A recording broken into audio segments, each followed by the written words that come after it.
Alors, Monsieur Berger, c'est intéressant de partager ces tristesses avec un collègue, parce que je crois que la passion des livres anciens est très perverse, je dirais presque onaniste. Parce que si vous avez des Raphaël, des Monet ou des poteries chinoises dans votre maison, les gens qui viennent disent « Oh, c'est beau ça ». Si vous leur montrez peut-être un petit 12e qui existe en copie unique, ils les regardent comme s'il était un raton. Et donc vous n'avez jamais la satisfaction d'avoir quelqu'un qui dit « Ah, merveilleux !» Même s'il est un collectionneur lui-même, il a alors de l'envie et il réagit d'une façon négative parce qu'il n'a pas ce livre-là.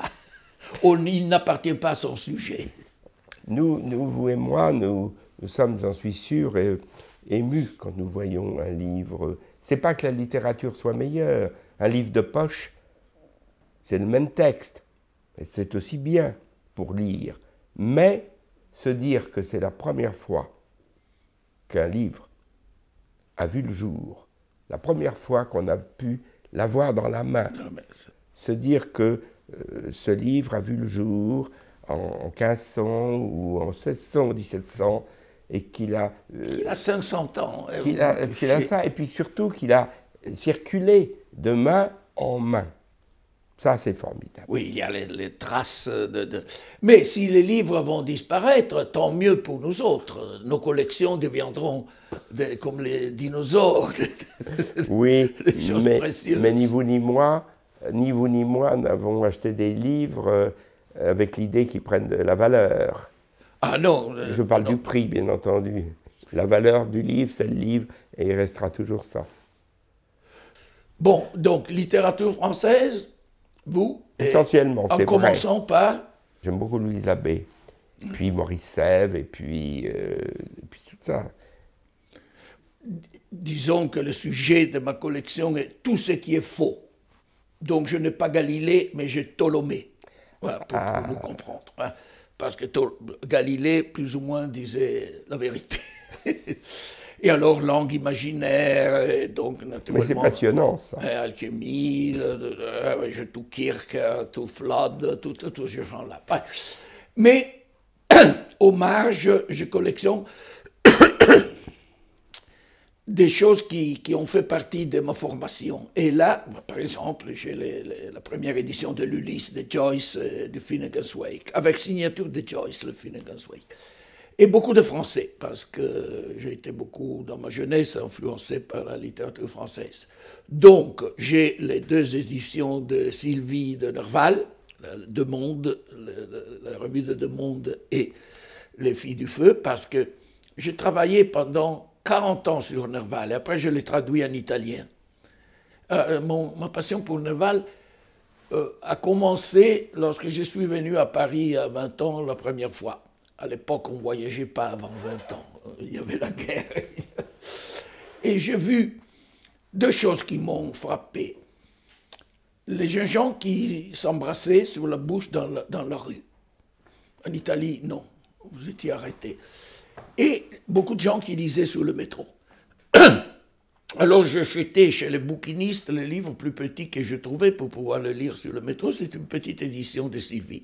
Et depuis là, ma passion pour Nerval a continué pendant 40 ans. Donc j'ai Nerval, j'ai un auteur qui dans ma jeunesse, Huysmans, une première édition là-bas, à rebours. Hein. Moi j'ai beaucoup de Flaubert, parce que j'ai une grande passion pour Flaubert. Non, j'aimerais l'avoir, mais bon, oui, je me limite à le lire dans le livre de poche. C'est aussi bien. C'est aussi bien. Et ça vous est venu comment, la passion de la bibliophilie?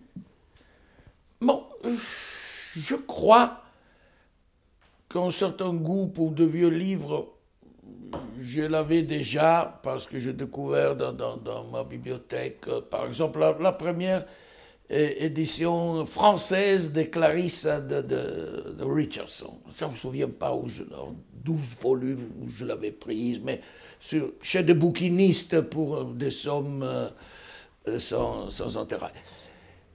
Et alors, je crois d'avoir commencé après que j'écris mon premier roman, Le nom de la rose.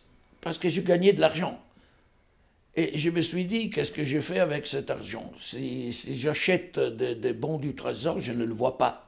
Si j'achète des livres... Je les ai là. Voyez, un homme sans analphabète, illettré, sans culture, au moment de sa mort, se souviendra de petits épisodes de sa vie. Sa mère, enfin, 60, 70 ans, c'est tout. Moi, non. J'aurais dans ma mémoire 5000 ans. J'aurais participé à la bataille de Waterloo, j'aurais assisté au meurtre de Jules César, mais même j'aurais assisté au duel des 3 mousquetaires, etc. Ma vie sera pleine de souvenirs et donc j'aurais vécu 5000 ans en lieu de 90. Mais si vous devriez décrire votre collection? Alors je dirais que c'est une collection, oui, majoritairement française, parce que je suis français, vous avez sûrement majoritairement italienne, mais comme nous aimons des livres, et moi beaucoup, j'ai voulu aussi réunir, trouver des livres de mon enfance ou de mon adolescence que j'avais lus et qui pour moi ont compté, m'ont apporté des choses. Vous avez l'ex-libris. Voilà, c'est exactement ce que j'allais dire. Il y a un ex-libris, c'est se dire que dans 100 ans d'ici, parce que je crois que ça continuera, et j'espère que ça continuera, et qu'il y aura dans 100 ans encore des gens qui achèteront des livres, et des bibliophiles. Alors ils ouvriront, verront à un moment donné ex-libris Pierre Berger. Il est passé par là. Il est passé par là. Alors moi je crois beaucoup à ça. Même une seconde, vous n'êtes pas tout à fait mort alors. Eh oui, ce sont les façons dont nous essayons de contrer la mort. Ouais. Et moi, je considère que j'espère vivre très longtemps, mais je sais l'âge que j'ai. Mais comme ma mère a 107 ans et vit toujours, alors j'ai le temps de commencer notre collection. Peut-être des livres de poche, tiens.